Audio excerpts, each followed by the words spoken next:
Bonjour tout le monde. Je suis très heureux de voir un grand nombre de participants pour ce webinaire. Mon nom est Martin Vézina. Je suis responsable communication et affaires publiques là, à l'Association Restauration Québec, l'ARQ. C'est avec un grand plaisir que je vous souhaite la bienvenue à ce webinaire qui portera principalement sur la subvention salariale d'urgence du Canada. Vous le savez, avec la COVID-19, l'industrie est plongée depuis le 12 mars dernier dans un fort tumulte menant à la fermeture temporaire de plusieurs établissements. Et on le sait, je sais que vous le savez, pour payer les frais fixes que vous avez dû recourir certains, même peut-être la majorité, à vos économies, mais aussi à plusieurs programmes des différents paliers gouvernementaux. D'ailleurs, on en recense plus d'une dizaine uniquement pour répondre aux besoins des entreprises, c'est tout dire. Depuis les premiers jours de la crise, devant justement ces multitudes de programmes, l'ARQ s'est donné comme mission de les faire connaître pour le milieu de la restauration. Et notre objectif est simple, c'est de vous permettre, les membres, mais aussi les non-membres de l'industrie, de pouvoir passer au travers de cette crise. Cette mission d'information s'est traduite par des bulletins quotidiens, une page web contenant et répertoriant plusieurs informations, dont un inventaire de toutes les mesures d'aide qui sont disponibles pour vous. On a aussi un service d'information téléphonique qui est disponible pour tous nos membres à l'ARQ, que les gens n'ont qu'à appeler à notre bureau. Et un dernier élément à cet effet, c'est de créer là, des webinaires pour vous aider. La semaine dernière, on a eu une très bonne annonce avec la prolongation de la subvention salariale d'urgence au-delà du 6 juin. Et on commence à voir une potentielle de réouverture dans le cadre du prochain mois pour les salles à manger. C'est pour ça que la RQ et son partenaire de longue date, BDO Canada, trouvaient que c'était le moment idéal pour vous outiller à profiter de la subvention qui vous donnera sûrement un bon coup de main lors de votre réouverture. Comme le programme est assez complexe dans ses modalités et avoir le nombre de questions que j'ai reçues, effectivement, vous le trouvez assez complexe. D'ailleurs, aussi, le formulaire aussi peut être complexe. On croit que la formule de ce webinaire vous permettra au moins d'en connaître les principaux rouages. Ainsi, nous vous expliquerons dans la prochaine heure les conditions d'éligibilité à la SSUC, le petit nom de la subvention salariale d'urgence du Canada, les périodes d'admissibilité, le calcul pour déterminer la baisse des ventes, le calcul pour déterminer le montant de la subvention que vous avez droit. Évidemment, tout au long du webinaire, il vous sera possible de poser des questions à notre formatrice. Déjà, il y en a quelques-uns qui ont découvert la fonctionnalité et j'ai reçu vos questions. Pour ce faire, il vous faudra ouvrir l'équivalent d'une boîte de contrôle. Alors, pour ceux qui suivent sur un ordinateur personnel, vous voyez le panneau de contrôle orange que vous pouvez cliquer. Il faut cliquer sur la flèche, ça va vous monter un panneau plus large, comme vous voyez ici sur la diapositive. Vous voyez, il y a une boîte où les lignes est inscrite question. Alors, c'est à l'endroit que vous pouvez placer, aller poser vos questions. Vous cliquez, vous déroulez le menu déroulant questions. Vous allez avoir un champ et vous inscrivez la question. Si par ailleurs, vous nous suivez avec une tablette, alors là, c'est un peu différent. Vous trouverez un symbole de point d'interrogation en haut de la page à droite qui a cette même fonction. Nous sommes, je vous dirais, plus de 400 personnes à ce webinaire présentement. C'est une très forte participation. On en est très heureux. Je sais, comme je l'ai dit précédemment, par les nombreuses questions que j'ai reçues, que vous avez déjà plusieurs interrogations sur la subvention salariale. Donc, il est probable qu'on ne pourra pas répondre à toutes les questions que vous allez nous envoyer, mais on va tenter de faire le minimum et potentiellement, si on a les ressources, faire des suivis là, sur vos questions dans les prochains jours. Aussi, à la fin de la présentation, on va avoir un sondage de satisfaction et l'objectif est de recueillir vos commentaires et observations sur ce webinaire, voir si la formule continue de bien fonctionner et si ça vous a été utile là, pour pouvoir profiter de ce programme-là. Donc, pour animer notre webinaire aujourd'hui, nous comptons sur l'expertise de Mme Cathy Bergeron, qui est comptable professionnelle agréée et associée déléguée à la firme BDO Canada. Cathy Bergeron a commencé sa carrière en 1988 chez Photo Bruno Bussière-Leeuwarden, où elle a occupé diverses fonctions qui lui ont permis d'acquérir au fil des ans une vaste expérience en certification, en expertise comptable et en fiscalité. Déjà, en 1989, elle devient membre de l'Ordre des comptables professionnels agréés du Québec. Elle se joint à l'équipe de BDO Canada en juin 2015 lors de la fusion de BDO et de FBBL, Photo Bruno Bussière-Leeuwarden. Aujourd'hui, Cathy est responsable du volet taxes à la consommation et possède de solides compétences dans l'interprétation des lois fiscales et de leur application. Nous remercions sincèrement Mme Bergeron de sa participation et nous vous laissons maintenant à sa compagnie. Alors, bon webinaire tout le monde. Et c'est à toi, Cathy. Merci, Martin. Je prends le contrôle. Bonjour à tous. Merci de votre présence. Le nombre de personnes me confirme qu'effectivement, les mesures relatives à la COVID que le gouvernement a implantées suscitent beaucoup de questions et d'intérêt. Donc, dans les prochaines 40 minutes, les sujets que je vais aborder vont être la subvention salariale d'urgence du Canada, la subvention de 75 l'autre subvention temporaire de 10 un peu la prestation canadienne d'urgence et d'autres éléments qu'on jugeait là, qui pourraient être intéressants pour vous. Et à la fin, la période de questions.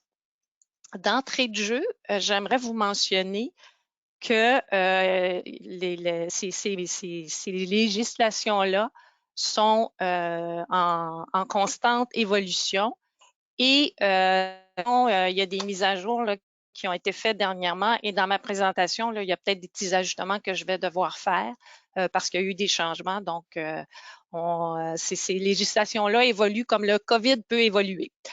Alors, d'entrée de jeu, on va y aller avec la subvention salariale d'urgence du Canada, la fameuse subvention de 75 Ça représente, dans le fond, ce que le gouvernement fédéral va subventionner. C'est la première tranche là, de 58 700 $ que le gouvernement canadien subventionne. Initialement, la subvention, elle était prévue pour une période de 3 mois, c'est-à-dire les mois de mars, avril et mai 2020.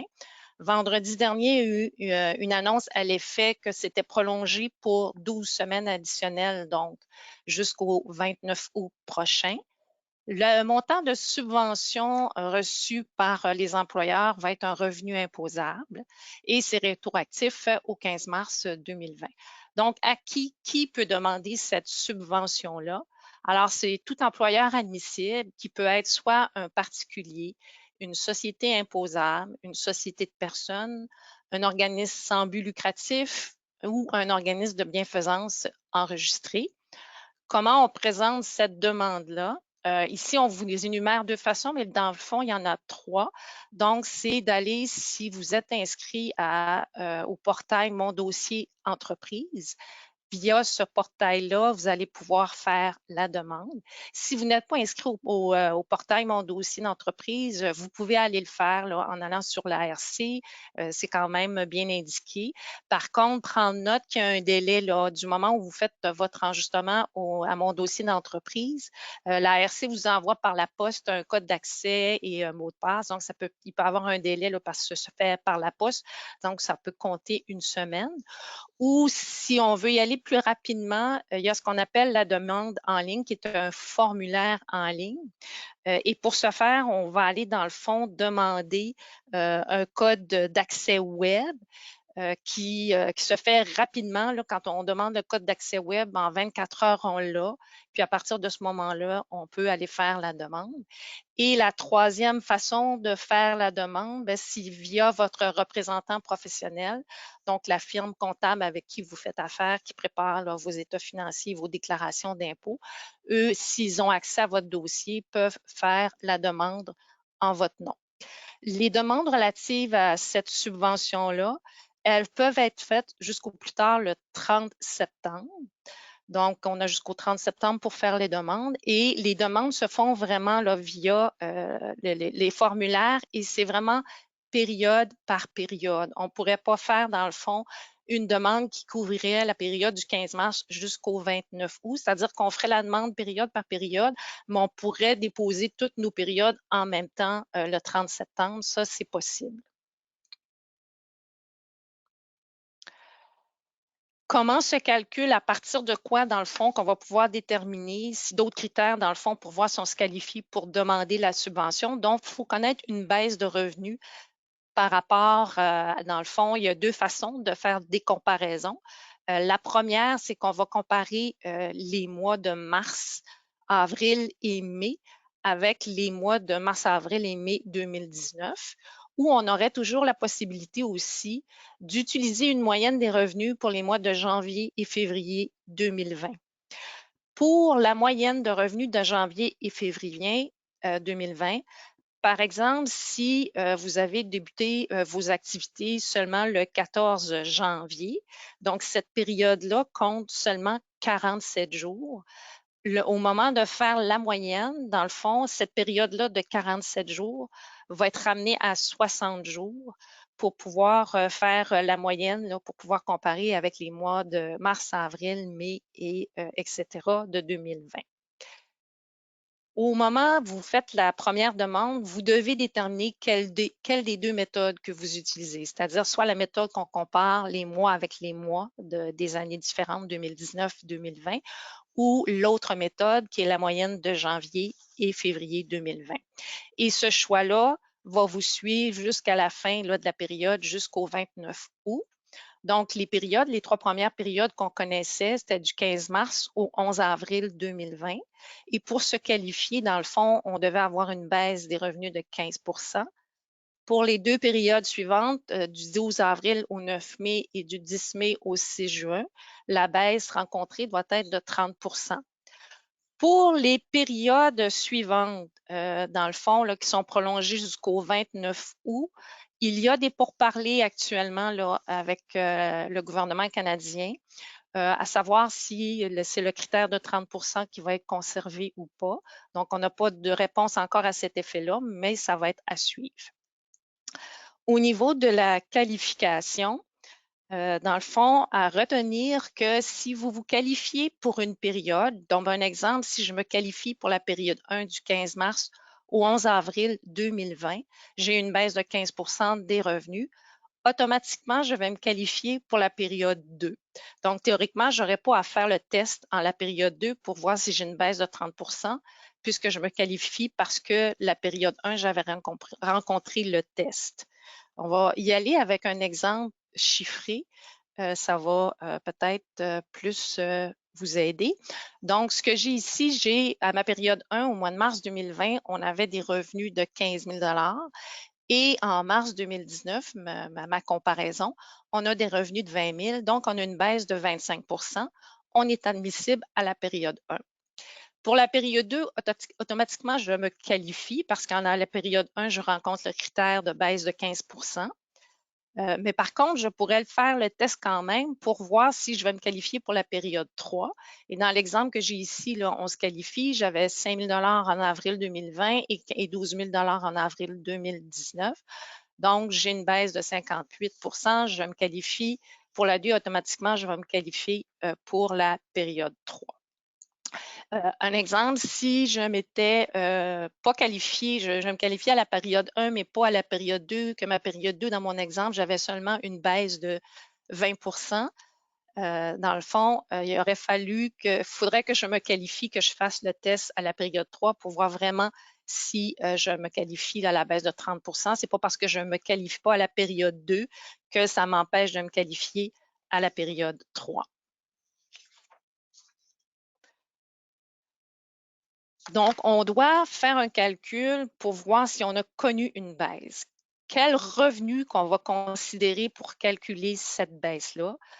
Au fin de la loi, ce qu'on nous mentionne, c'est que c'est toute somme d'argent ou autre contrepartie reçue ou à recevoir dans les activités normales au Canada. Ce terme-là est important. Dans le fond, ça doit être dans le cadre des activités normales de l'entreprise.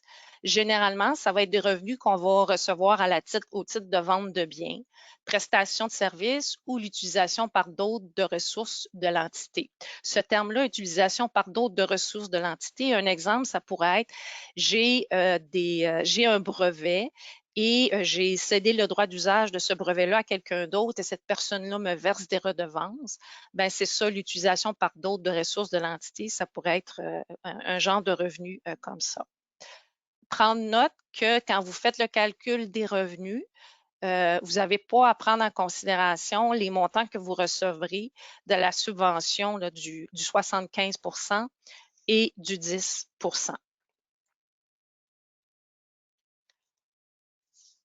La baisse de revenus, donc, c'est tout revenu tiré de l'exploitation de l'entreprise au Canada. Par contre, de ça, on va exclure toute source de revenus qui provient d'entités avec lien de dépendance. Donc, qu'est-ce que c'est une entité avec lien de dépendance? Si je suis un travailleur autonome qui a un restaurant, j'opère sous mon nom, je n'ai pas incorporé. Donc, des personnes qui auraient un lien de dépendance avec moi, ça va être mes frères, mes sœurs, mes parents, mes enfants, etc. Donc, si j'ai des revenus qui proviennent de ces sources-là, je n'aurai pas à les inclure dans le calcul des revenus pour faire le test de baisse de pourcentage, de baisse de revenus. Si j'ai une société incorporée, là, c'est un petit peu plus compliqué. Je vous dirais, là, dans le fond, grosso modo, supposons que moi, je suis propriétaire de 2 sociétés distinctes, je les contrôle, je suis actionnaire à 100 %. Ma société A et ma société B seraient des sociétés qui ont un lien de dépendance et si j'ai des revenus entre les deux, je n'aurai pas à tenir compte de ces revenus-là. Une façon de voir si vous êtes propriétaire d'une société qui est incorporée, si vous avez, dans le fond, d'autres entités qui ont un lien de dépendance avec vous, à l'annexe 9 de la déclaration T2, la déclaration d'impôt fédéral qui est produite, vous allez la voir, la liste des entités qui sont liées avec votre entité. Maintenant, comment calcule-t-on, dans le fond, le revenu? Est-ce qu'il y a dans le fond, est-ce qu'il y a des principes particuliers qu'on doit rencontrer? Toujours la loi, ce qu'elle nous indique, c'est dans le fond, on doit utiliser la méthode comptable habituelle de l'employeur. C'est bien beau ça, mais qu'est-ce que c'est la méthode comptable habituelle de l'employeur? La méthode comptable habituelle de l'employeur, dans le fond, c'est quand vous faites votre suivi financier, quand les transactions comptables sont enregistrées dans vos livres comptables, de quelle façon vous faites l'enregistrement. Donc, ça serait la méthode comptable. Puis souvent, les méthodes comptables qu'on va faire référence, on va parler de notion de comptabilité de caisse, comptabilité d'exercice. La plupart du temps, c'est de la comptabilité d'exercice. Donc, c'est dans le fond, si on fait une facture, c'est à ce moment-là qu'on va enregistrer la vente. Donc, ça devrait être cette méthode comptable-là qu'on devrait utiliser. Peut-être un petit point que je voudrais vous mentionner. Nous, ici au Québec, on sait qu'au niveau de la restauration, il y a les fameux MEV, les modules d'enregistrement des ventes. Ces modules-là produisent des rapports à Revenu Québec qui informent, dans le fond, le gouvernement du Québec des ventes. Bien, en cas de vérification par le gouvernement fédéral relativement à la subvention de 75 %, il serait possible que le gouvernement fédéral demande à Revenu Québec des informations sur vos revenus. Des revenus qu'on va prendre en considération, on va exclure également ce qu'on appelle les revenus provenant de postes extraordinaires ou de montants à titre de capital. Qu'est-ce qu'un poste extraordinaire? Donc, un poste extraordinaire, c'est dans le fond, c'est pas censé se répéter régulièrement ou fréquemment. Un exemple que je pourrais vous donner, c'est si on reçoit un montant suite à un règlement d'une poursuite, ça serait considéré comme un poste extraordinaire qu'on ne prendrait pas en considération. Et vous pourriez vous poser la question, mais moi, je reçois des subventions salariales j'ai des employés, certains employés qu'on peut obtenir une subvention salariale. À ce niveau-là, la subvention, si elle est récurrente, c'est-à-dire que vous la recevez d'année en année sur une base régulière, il faudrait la tenir compte dans le calcul des revenus pour déterminer laquelle baisse qu'on a subie. Il va être important de tenir des registres pour pouvoir démontrer comment vous avez calculé la baisse, à partir de quel revenu, à partir de quelles données. Puis quand vous allez faire votre demande auprès de l'ARC, vous allez devoir attester de cette baisse-là, de confirmer que la baisse, oui, est pour la première période, 15 et plus, et les autres périodes, 30 et plus.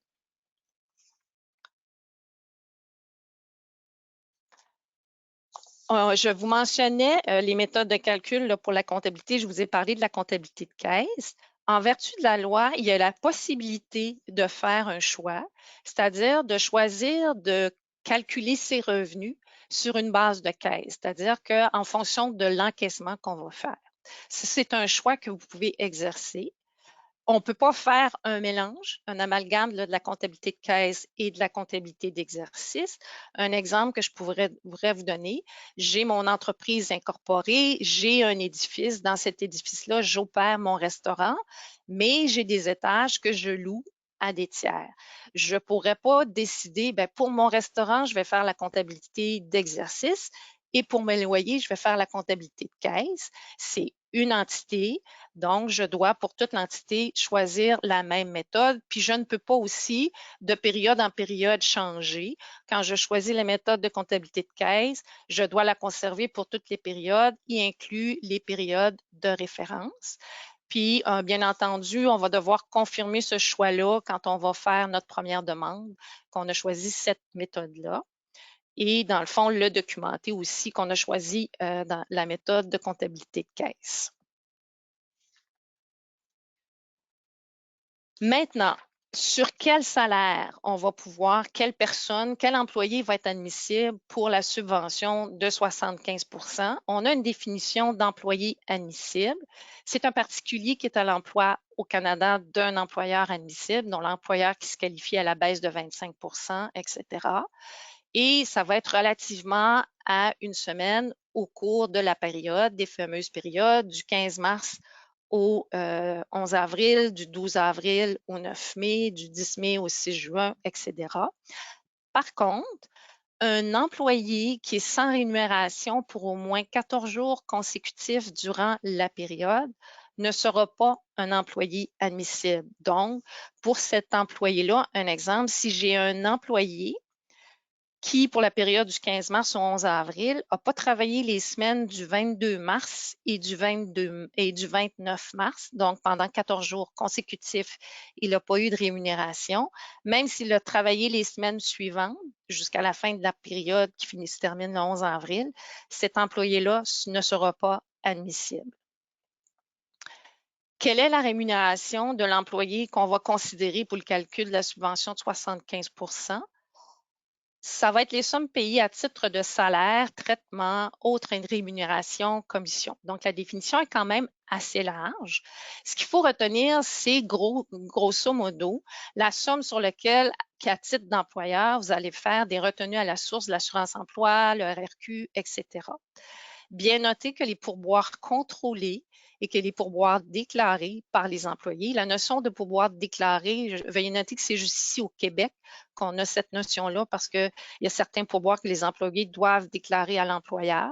Donc ça va être inclus dans la rémunération admissible. Quel type de rémunération qui ne sera pas inclus dans le calcul?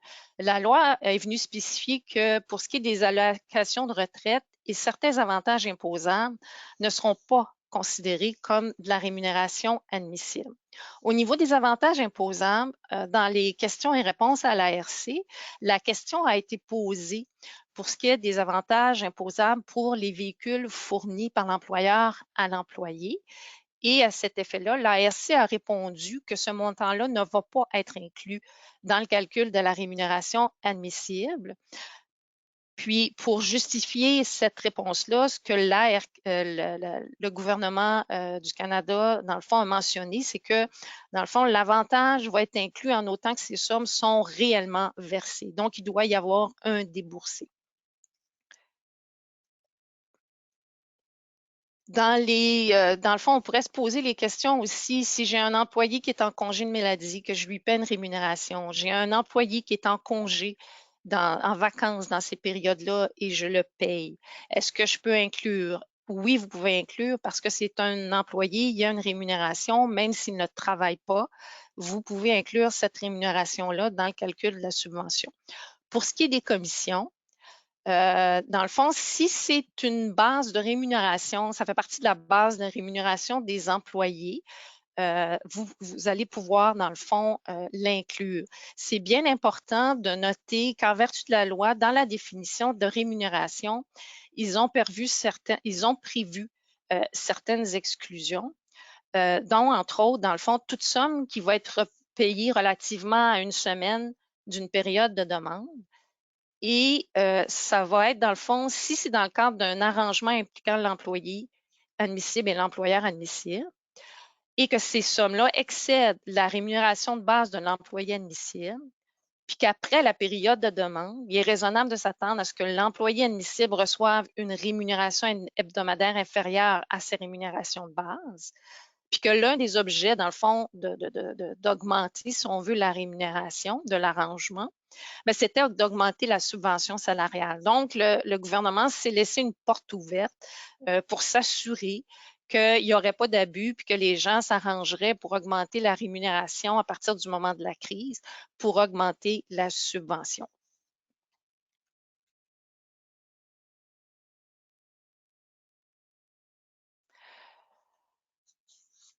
Quand on calcule la façon que la subvention, dans le fond, est calculée, on vient faire référence à ce qu'on appelle la rémunération hebdomadaire versée avant la crise.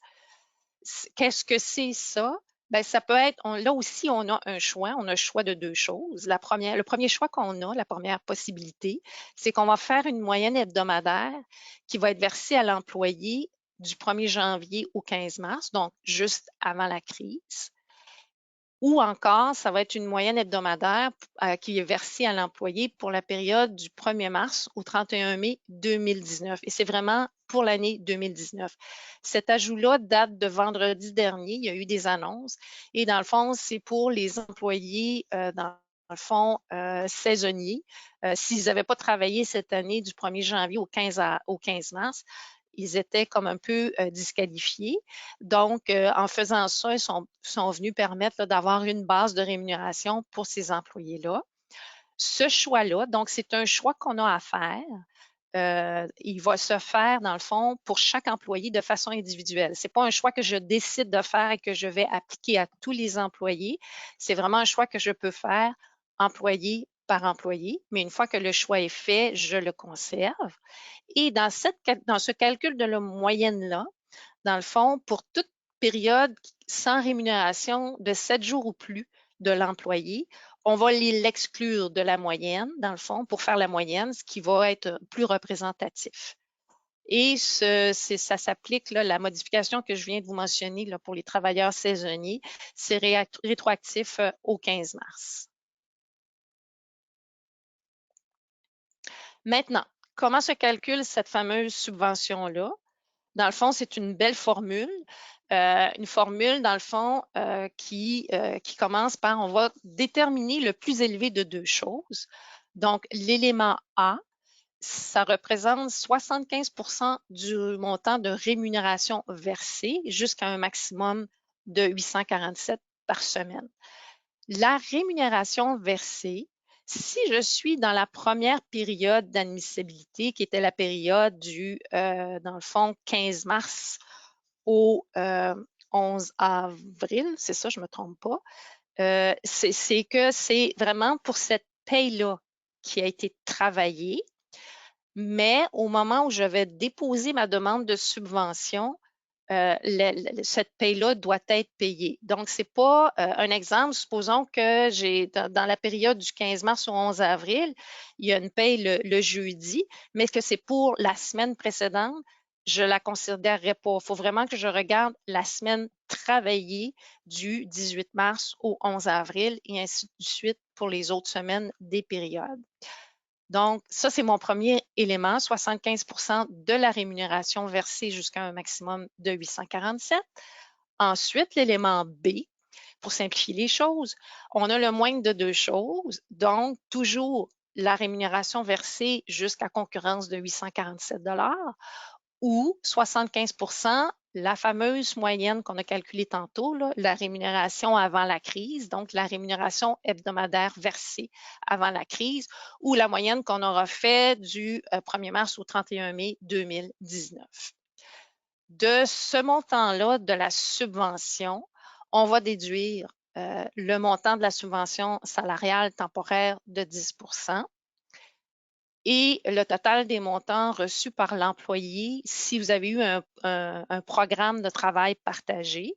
Donc, là, vous allez devoir déduire ce que l'employé a reçu en vertu de ce programme-là du montant de la subvention de 75 Pour ce qui est de la subvention salariale de 10 initialement, quand ces mesures-là ont été mises en place, cette subvention-là, peu importe si on la réclamait ou pas, mais si on y avait droit, on devait réduire le montant de la subvention de 75 du montant de la subvention de 70 Vendredi dernier, il y a eu un changement législatif et ce que, dans le fond, ils ont adapté là, une loi. Puis dans la loi, ce qu'on dit, c'est que c'est un taux pour la subvention là, temporaire.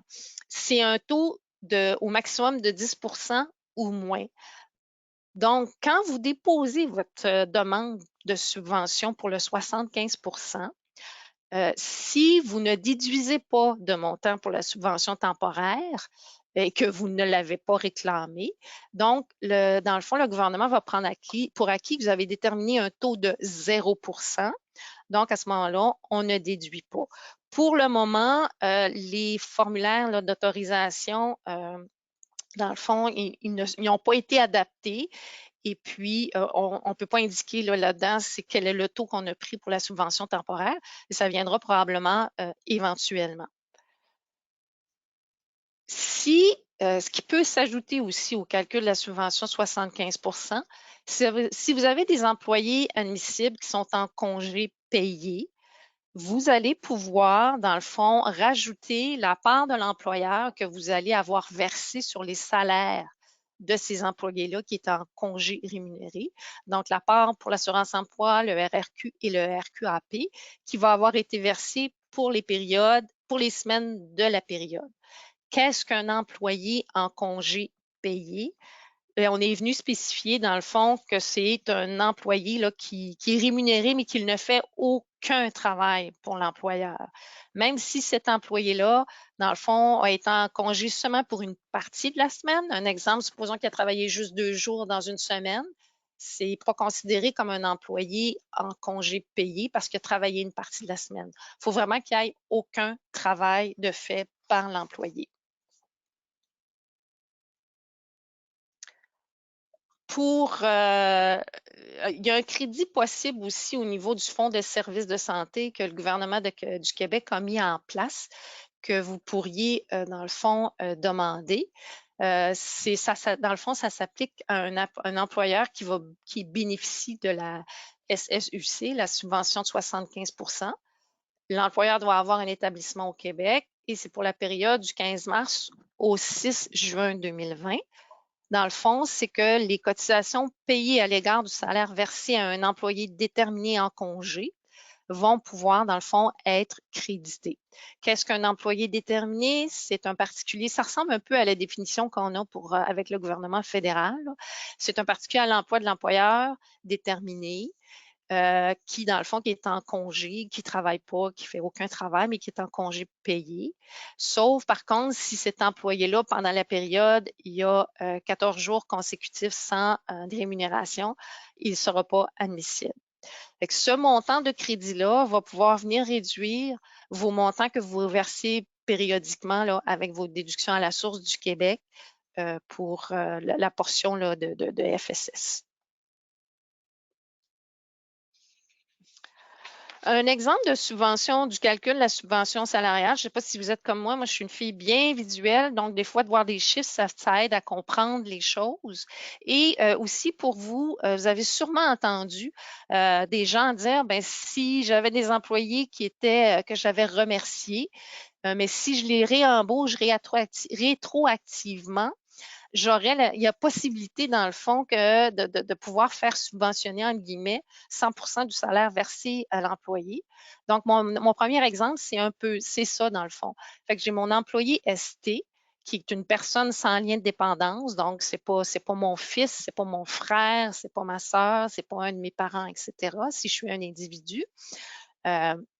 Et la rémunération de référence, donc mon calcul du 1er janvier au 15 mars ou du 1er mars au 31 mai me donne une moyenne de 500.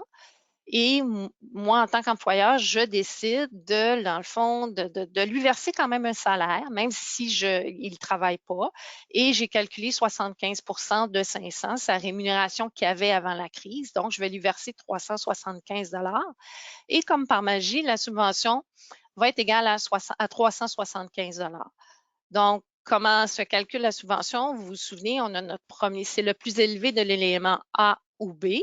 On a notre premier élément qui est 75% de la rémunération versée pour la paie. Moi, c'était pour la semaine du 18 avril. Donc, c'est la rémunération de cette semaine-là. 75% de 375 fait 281,75.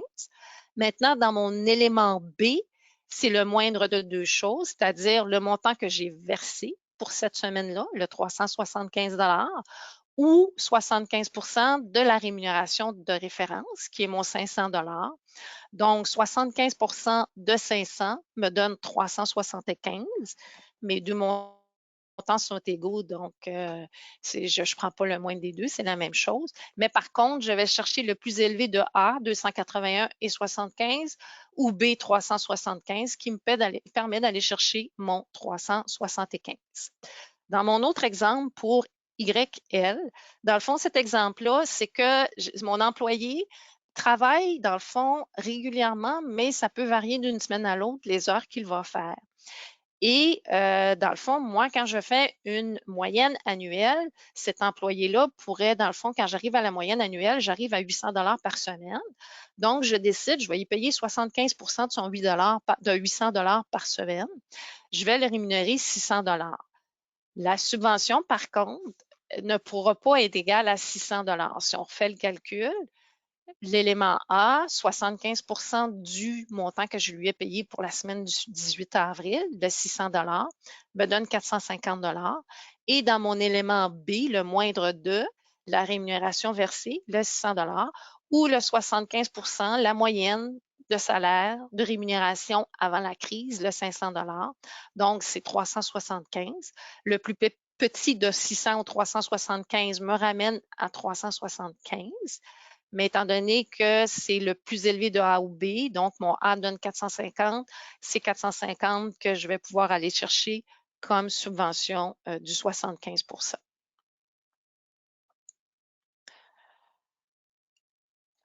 Ici, on voulait vous mentionner le premier ministre Trudeau, quand il a fait l'annonce pour la subvention salariale d'urgence, dans le fond, il souhaitait fortement que les employeurs dans le fond, qu'ils fassent un effort pour ramener la rémunération des employés à ce qu'elle était avant la crise, c'est-à-dire d'assumer le 25% additionnel. Le gouvernement fédéral, dans le fond, subventionnait 75, puis il demandait, dans le fond, aux employeurs de faire un effort pour pouvoir verser le 25% à l'employé.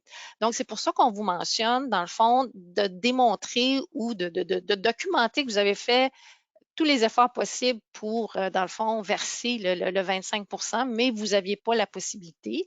Il n'y a rien dans la loi qui vous l'oblige, mais on ne sait pas qu'est-ce que le gouvernement peut faire. Donc, c'est tout simplement là, de pouvoir démontrer que vous avez tout fait le nécessaire, ce que vous pouviez, et ce n'était pas possible. Il y a des sanctions qui sont prévues en vertu de la loi, qui sont quand même considérables dans le cas où des montants auraient été encaissés puis on n'avait pas droit. Donc, il y a des remboursements qui sont prévus. Il y a également des pénalités s'il y a eu des demandes frauduleuses. Il y a des règles anti-évitement. Des règles anti-évitement, qu'est-ce que c'est ça? C'est que dans le fond, si vous avez fait par ailleurs quelque chose que si vous aviez suivi les règles à la lettre, etc., que vous n'auriez pas pu faire, à ce moment-là, le gouvernement pourrait venir dire, ben, c'est des montants que tu as reçus puis tu n'avais pas le droit de recevoir, rembourse-nous-les. Il y a également des amendes qui sont prévues et des possibilités d'emprisonnement si jamais il y a fraude. Actuellement, là, ils envisagent des nouvelles infractions. Là, c'est à suivre. Il n'y a pas de nouvelles à ce niveau-là, mais il pourra y avoir des nouvelles infractions. Maintenant, on va passer à la subvention de 10 la subvention temporaire sur la rémunération versée. Excusez-moi, je vais juste prendre une petite gorgée d'eau.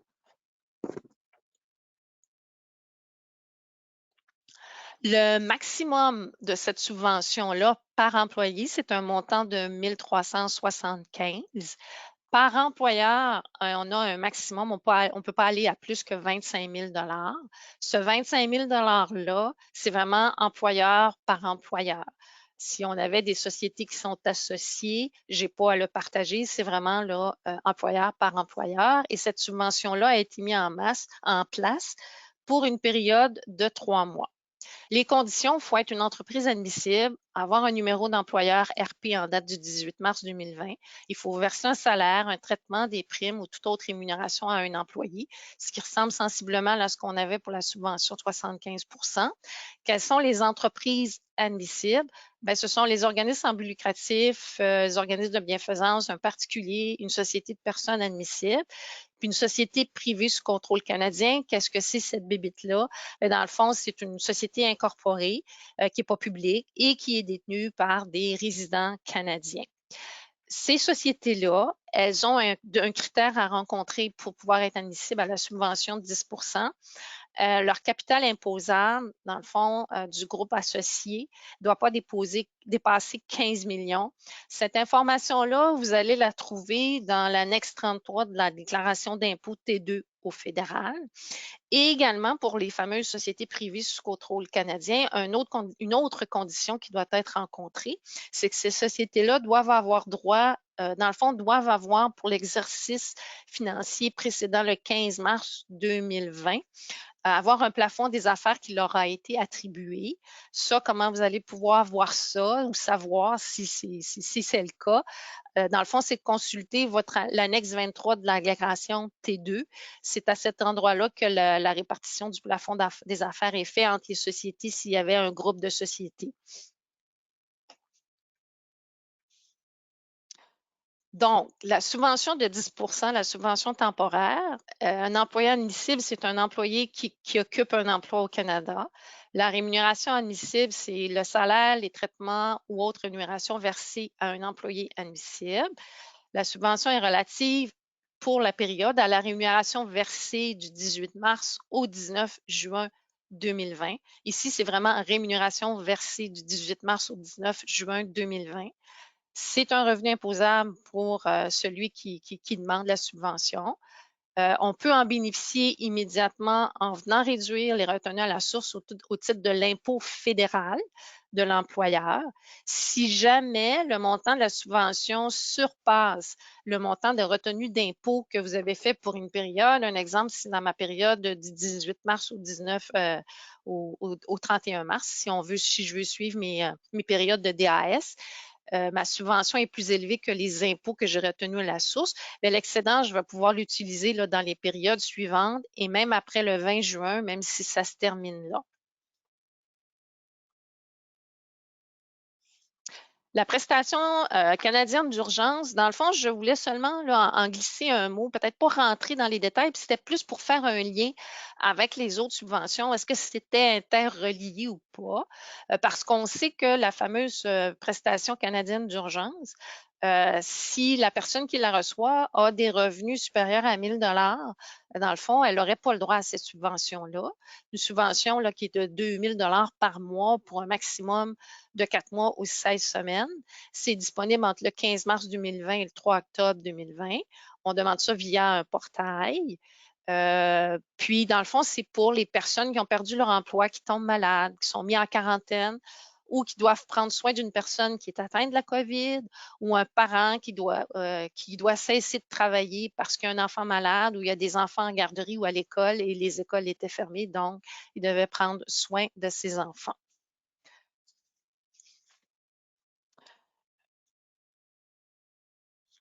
Donc, la fameuse PCU, si dans la période initiale, on a des revenus qui, pour pouvoir y avoir droit, dans le fond, c'est que nos revenus ne doivent pas excéder 1 000 $ pendant 14 jours consécutifs ou plus.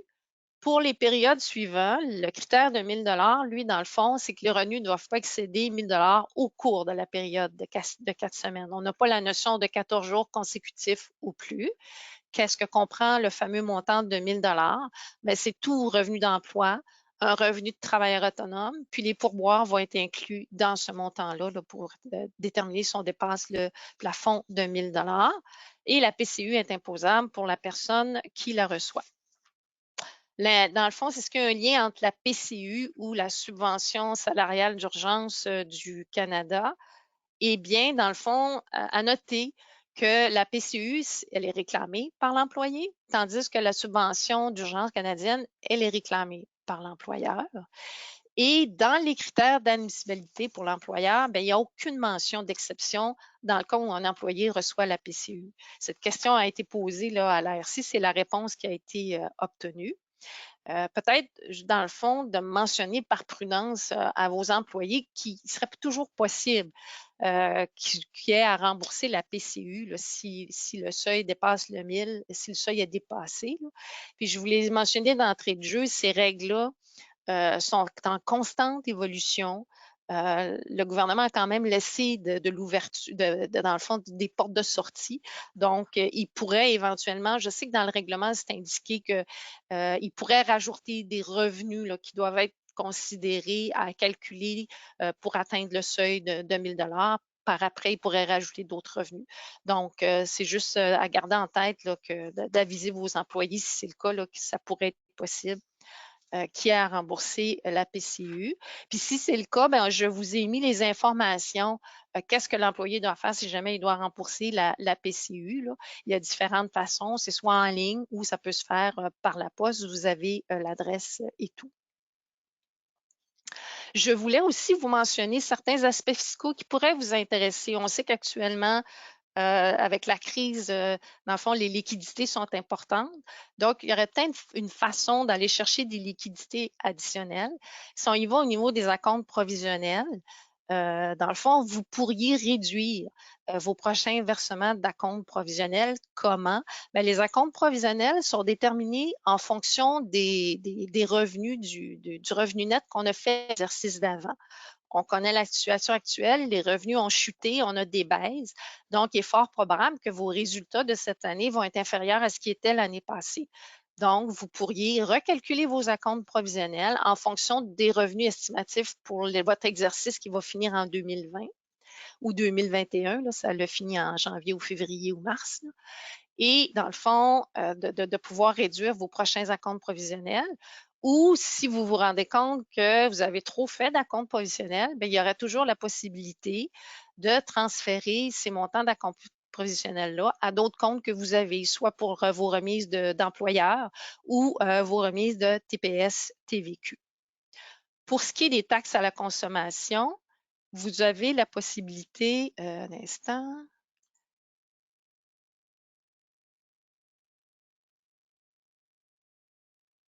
on dirait que j'ai perdu le contrôle. Dans le fond, pour les taxes à la consommation, ce qui est possible de faire, il y a des choix qui sont possibles au niveau de la TPS et de la TVH. Dans le fond, vous pourriez, si vous êtes annuel, puis on sait actuellement, il n'y a pas beaucoup de revenus qui rentrent, mais vous avez des dépenses probablement sur lesquelles vous payez de la TPS et de la TVQ. Donc, si vous vouliez, dans le fond, recouvrer plus rapidement ces TPS, TVQ-là payés, vous pourriez toujours demander, dans le fond, si vous êtes annuel, de passer à trimestriel ou même mensuel, ou si vous êtes trimestriel, de passer à mensuel. Juste prendre note qu'il y a des délais, là. Il y a un certain délai de 2 mois, fait que peut-être que ça ne serait pas possible. Et il y a aussi un choix qui peut être fait entre des sociétés étroitement liées et ce choix-là fait en sorte que s'il y a des charges qui sont faites, des revenus qui sont générés entre ces sociétés-là, on n'a pas à percevoir la taxe. Donc, si les entités se qualifient, ça serait possible de faire ce choix-là et d'avoir à avoir versé de la TPS TVQ. Puis de vous assurer, dans le fond, que vous récupérez vraiment là, les montants de TPS, TVQ que vous payez sur vos dépenses, que vous ne laissez rien sur la table. Et pour finir, Dans le fond, on vous a mis là, les liens utiles que vous pouvez aller consulter, là, les sites du fédéral du Québec. Sont vraiment bien faits. Il y a des questions et réponses. Il y a beaucoup d'informations. Donc, ça pourrait vous aider à comprendre certaines choses. Et qu'on peut passer à la période de questions. Alors, Cathy, merci. Je te dirais comme première question, c'est une question qui a été beaucoup répétée, mais qu'est-ce qu'on fait avec les nouveaux employés auxquels on n'a pas d'historique de salaire dans la période de référence? C'est de nouveaux employés. Ils n'ont même pas travaillé là, de l'année passée, du 1er mars au 15. Des nouveaux employés Des nouveaux réembauchés avec employés. pas d'historique de salaire. Ben, il est possible, même dans le fond, là, la subvention de 75 elle est admissible aussi pour les nouveaux employés. Puis, dans le fond, c'est qu'en n'ayant pas de période de référence, on sera pas pénalisé parce que la période de référence, si je me souviens bien dans ma formule, elle arrive en l'élément B qui est 75 d'avant. Puis, il me ramènerait au moindre des deux, mais l'autre élément avant, qui est mon 75 de la rémunération payée pendant la période, lui serait plus élevé. Donc, je serais capable d'aller chercher quand même ma subvention. OK. C'est ça, c'était la crainte de plusieurs, à savoir s'ils étaient admissibles des nouveaux employés. Oui, ils le sont. Ils le sont. Alors, une autre question. Un propriétaire qui se verse un salaire, est-ce que son salaire est admissible à la SSUC? Pour les propriétaires, dans le fond, qui se versent des salaires, moi, je vais prendre en considération que c'est une personne, supposons que c'est deux exemples. C'est moi-même, je ne pourrais pas me payer un salaire. Donc, je suis une compagnie incorporée et je me paye un salaire. Moi, je vais être liée à ma compagnie incorporée. Oui, mon salaire va être admissible, mais ce qui est important pour les personnes liées, vous vous souvenez, dans la formule, j'avais l'élément A et l'élément B. Dans la formule, quand c'est une personne liée, à l'employeur, l'élément A saute. Donc, on a juste l'élément B. Donc, à ce moment-là, c'est très important que cet employé-là, il faut qu'il aille une base de référence, c'est-à-dire du 1er janvier au 15 mars. Ce qu'on ne sait pas encore avec les modifications qu'ils nous ont apportées vendredi là, pour la période additionnelle de référence qu'ils nous ont rajoutée du 1er mars au 31 mai, on ne sait pas si ça va s'appliquer aux personnes liées. OK. Justement, pour la prolongation, on a eu beaucoup de questions, à savoir beaucoup d'établissements saisonniers. Est-ce que tu en sais un peu plus, à savoir s'ils ouvrent en juin, est-ce qu'ils vont être admissibles? Dans le fond, un des critères pour la subvention de 15 c'est d'avoir, dans le fond, qu'on ait un numéro d'employeur en date c'était le 15 mars, si je me souviens bien, il y a tellement de dates là-dedans, des fois je me mêle. Mais si on avait déjà un numéro, si on n'ouvre pas une nouvelle entreprise, si c'est une entreprise qui est à chaque année, mais elle est saisonnière par rapport juste ses opérations au mois de juin, le critère dans le fond, le critère d'avoir un numéro d'employeur au 15 mars est rencontré. Puis après ça, ça va être les critères de baisse de revenus. Est-ce que, dans le fond, eux vont être topés tout de suite à 30 là, c'est ces taux-là qu'on ne connaît pas encore. Là-dessus, il y a de l'information à venir. Là. Une autre question par rapport à les payes de vacances, est-ce qu'elles sont admissibles à la subvention salariale? Les payes de vacances, oui. Si dans mes périodes, dans le fond, là, où je suis admissible, puis que je paye, il y a des gens qui sont en vacances, puis que je le paye une paye de vacances, oui, ça fait partie des salaires admissibles. OK, parfait. Au niveau, attendez, j'en ai une. Pour le montant du 847 maximum de subvention, on me demande est-ce que c'est vraiment le montant brut avant impôt? Oui, c'est vrai, c'est toujours de salaire brut qu'on parle. Okay. Dans le cas d'un salaire, on est encore d'un dirigeant, un propriétaire qui est payé, il se paye un salaire annuel en janvier 2020. Il travaille toujours à temps plein. Est-ce qu'il est admissible? C'est une bonne question. Il y a un exemple de question dans les questions-réponses. C'est que, dans le fond, s'il se paye le 1er janvier, dans le fond, pour l'année au complet, dans le fond, c'est comme ça c'est ce que je comprends. Là, cette personne-là, à chaque année, elle reçoit un salaire annuel, puis c'est toujours le 1er janvier pour toute la période, pour les 12 mois, si je peux dire. Donc, moi, je vous dirais que, dans le fond, cette personne-là va se qualifier, là, parce que ce qui est important pour une personne qui est liée à l'employeur, il faut vraiment que j'aie une base de rémunération du 1er janvier au 15 mars. Donc là, en ayant versé le 1er janvier le salaire pour l'année 2020, il ne faut vraiment pas que ce soit mon salaire pour l'année 2019, là, mais mon salaire pour l'année 2020. Donc, à ce moment-là, j'ai ma base du 1er janvier au 15 mars. Puis après ça, mes périodes d'après, même si je ne les paye pas à chaque semaine, il a comme reçu d'avance sa paye. Fait qu'au moment où je fais ma demande, bien, pour la période du 15 mars au 11 avril, la paye est payée, donc il devrait se qualifier. Il faut surtout faire attention. Mais je pense qu'on est correct parce que si les années d'avant, je le payais juste en dividende, que je commence à le payer en salaire à partir de janvier, d'après moi, vous devriez être correct, là. Ça sera vérifié. Mais je vous dirais qu'autant que plus, c'est peut-être mieux de le payer au mois, là, si on veut vraiment le rémunérer, mais il ne devrait pas y avoir de problème. OK. Une autre question, est-ce que la subvention salariale s'applique aussi pour les employés qui sont à temps partiel dans l'établissement? Oui, il n'y a pas une question de travailler à temps plein, c'est un salaire, c'est une rémunération. Donc, si j'ai un employé qui travaille juste 3 jours semaine, en autant qu'il ne soit pas des périodes de 14 jours consécutifs sans rémunération, à ce moment-là, il n'y a pas de problème. Okay. Au niveau des avantages sociaux comme l'assurance collective, est-ce qu'elle doit être calculée dans la rémunération admissible? Bien, je vous dirais, moi, dans le fond, la réponse que donnait l'ARC, c'est que dans le fond, il faut que le montant, ce soit un montant qui a été, en autant que ce soit un montant qui a été versé. Et ça, l'assurance pour l'employé, vous la versez à l'assureur. C'est pas versé directement à l'employé, mais vous la versez à l'assureur pour l'employé. Et si vous avez à calculer, parce qu'on disait dans le fond que normalement, c'est les montants sur lesquels vous devez calculer des déductions à la source. Donc, ça ferait partie de la rémunération.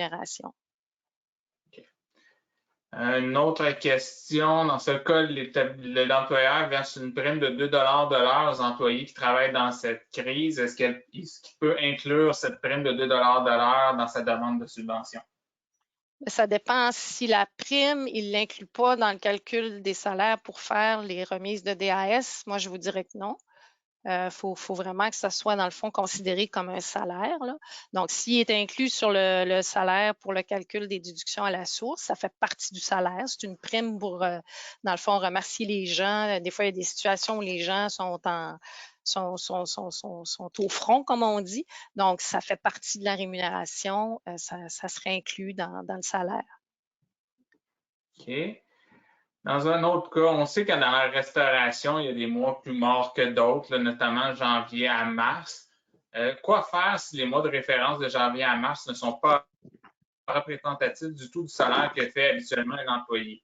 Ce qui fait que le Ben, salaire versé actuellement serait vraiment plus bas que ce qu'il y aurait à une période normale.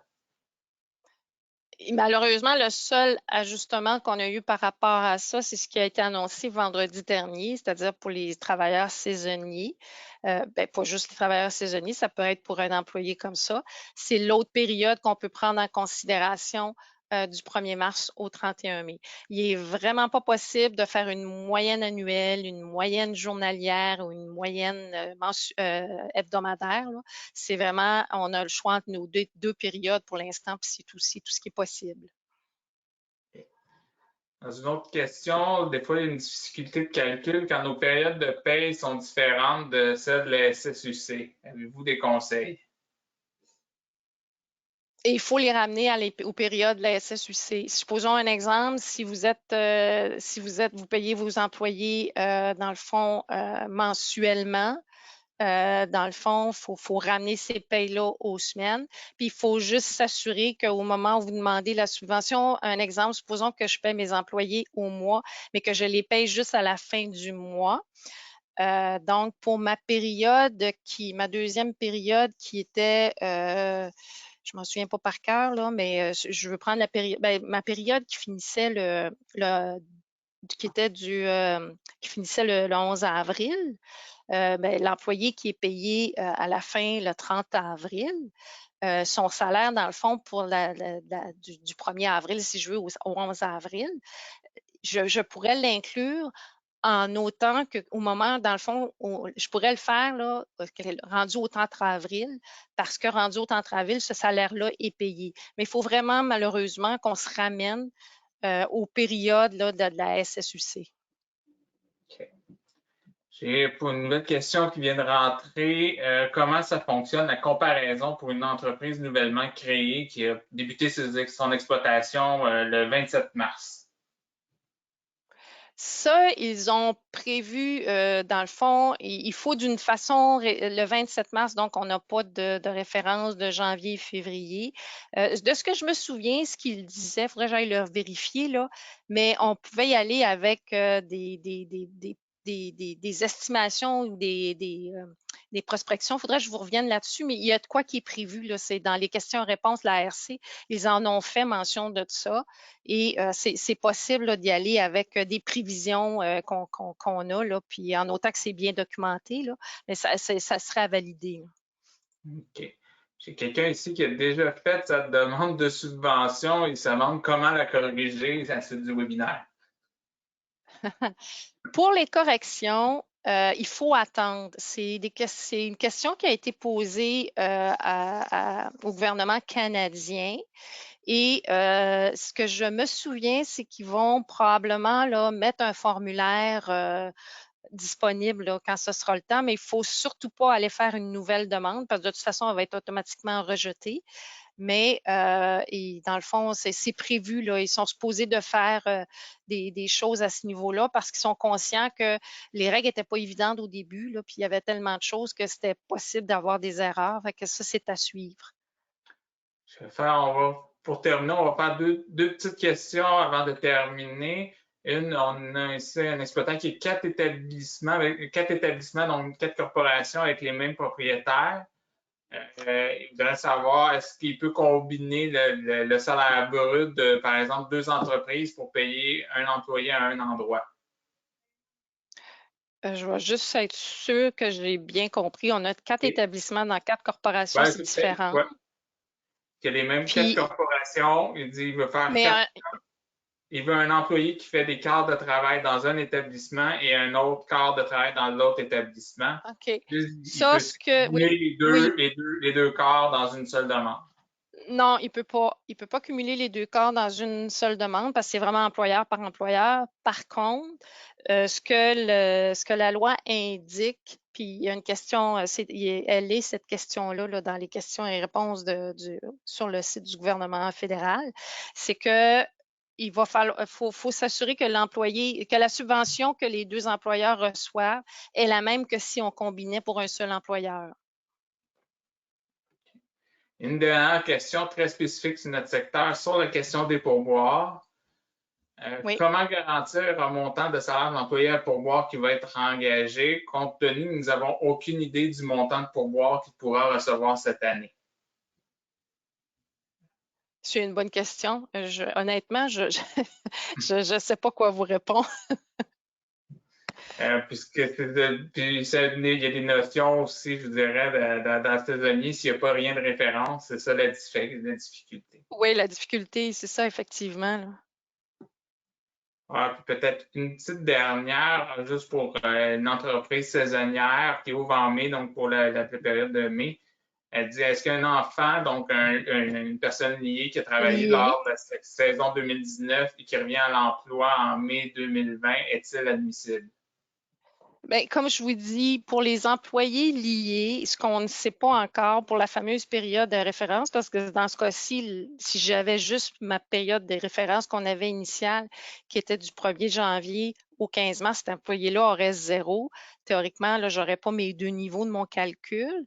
Mais avec les changements qu'ils ont faits vendredi dernier pour ajouter la période du 1er mars au 31 mai, ça, on ne sait pas encore. C'est des questions qui ont été posées, à savoir là, quel impact ça va avoir sur les personnes liées. Et qu'on ne sait pas, Je n'ai pas la réponse encore.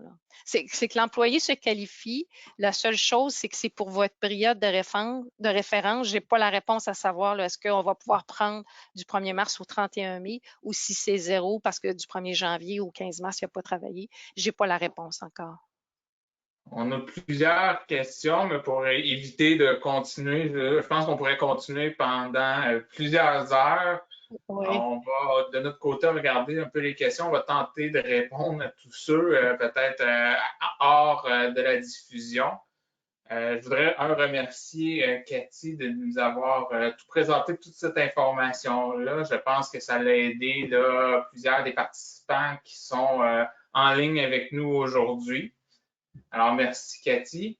Alors, pour les participants, quelques petits messages. Un, je vous prierai de répondre à notre sondage de satisfaction, à savoir si vous avez apprécié la prestation d'aujourd'hui de ce webinaire.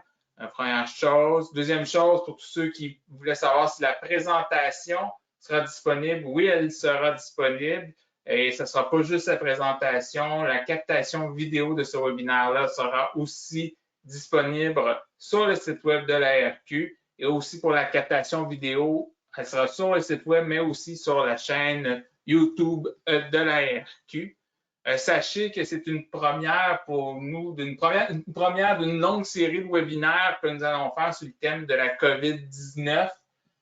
Nous sommes en train de finaliser, de travailler sur le contenu d'une série de webinaires pour l'adaptation à la COVID-19 en milieu de restauration. On va toucher évidemment les mesures sanitaires, mais aussi les questions de liquidité. On en a parlé un peu aujourd'hui, mais aussi peut-être les adaptations à faire dans notre exploitation au quotidien pour maintenir, comme on ne peut pas croire qu'on va avoir toute notre salle à manger prochainement, peut-être trouver d'autres adaptations, d'autres innovations pour notre secteur. On va annoncer très prochainement cette série de webinaires-là qui pourront être suivis et on va bénéficier d'une bonne expertise de l'ITHQ qui va fournir le matériel là, pour cette série-là. Fait que soyez à l'affût, les participants d'aujourd'hui. Ce n'est qu'un début et nous espérons que vous allez être aussi en si grand nombre pour les prochaines éditions là, de ce webinaire. Alors, je vous remercie tous et tous d'avoir été présents et on se dit à la prochaine.